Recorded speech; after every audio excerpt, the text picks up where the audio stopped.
cut all this off right here. I'm actually going to cut a little bit further. Cut this right off, so I got no green at all. And I'm going to go to this one. I'm going to cut in using this. I'm going to cut halfway and bring it all the way down. Move over a little bit, cut it again and again, and do this all the way around. Okay, so and one thing I didn't do right first is stick this in this end first. Stick this in about that far and continue.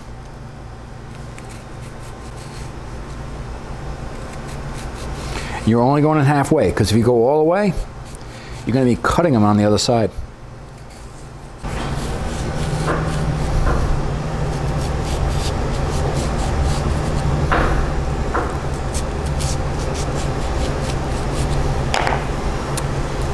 This will open up, and you can put something in the center, like right here. I've got the skewer. Stick that in the middle.